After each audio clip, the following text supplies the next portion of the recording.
Il s'est tenu à la salle de réunion du Sénacof à Kinshasa du 20 au 22 novembre 2019, l'atelier d'élaboration du plan de travail budgétisé annuel 2020 du projet de réforme et de rajeunissement de l'administration publique PRAP.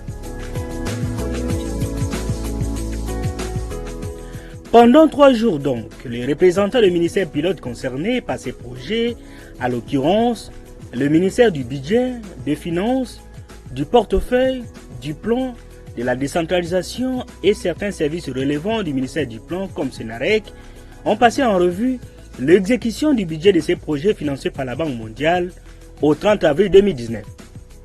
Les différentes tâches à accomplir d'ici la fin de l'année en cours et adopter les prévisions budgétaires et les tâches à accomplir pour 2020.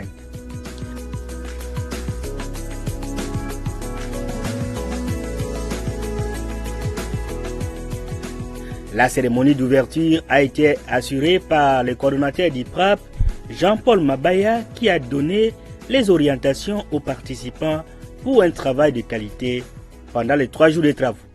Le projet que nous exécutons, que nous déroulons, nous ne le déroulons pas comme on le veut.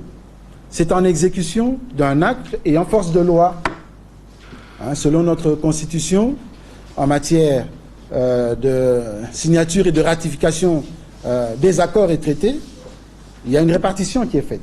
Mais lorsqu'il s'agit d'un don, et c'est le cas du PRAP, l'instrument ayant valeur de loi, c'est une ordonnance, c'est un règlement pris en vertu de la loi, et c'est une ordonnance portant approbation.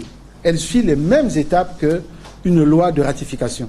Ce projet a commencé en 2014, son exécution, sous financement initial. Il se poursuit et il se clôture en 2021, sauf autres négociations ou décisions des parties prenantes que sont l'État congolais et la Banque mondiale. Nous allons ensemble essayer de mettre en place une organisation de travail qui permette à chacun d'entre vous véritablement de donner ses inputs de manière utile et de façon à ce qu'au bout des 3 jours que nous ayons la préfiguration du PTBA 2020 qui sera soumis bien sûr à la sanction de la hiérarchie.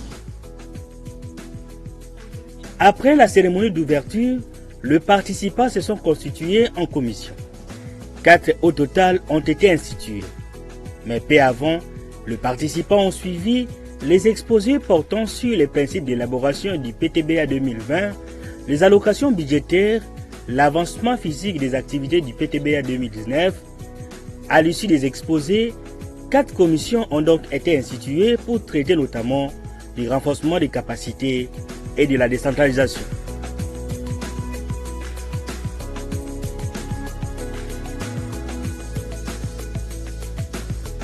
Le 3e jour a été consacré à la restitution des commissions et échanges.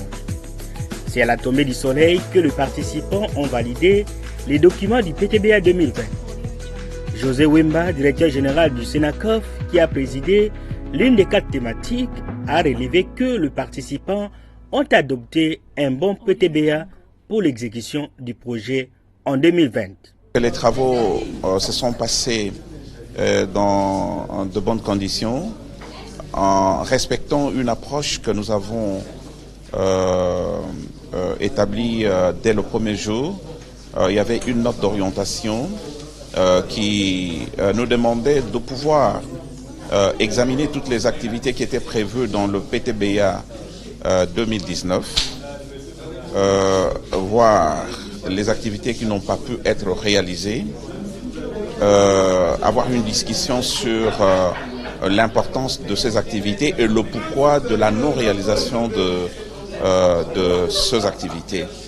Et là-dessus, au bout de ces 3 jours, je suis très satisfait des travaux tels qu'ils se sont déroulés. Il y avait des débats très riches et aujourd'hui, nous terminons les travaux avec un PTBA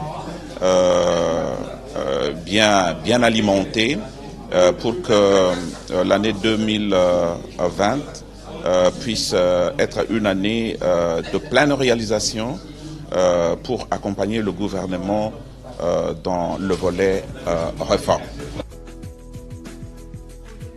Aux yeux des participants, le projet PRAP sera exécuté à 60% d'ici la fin de l'année en cours.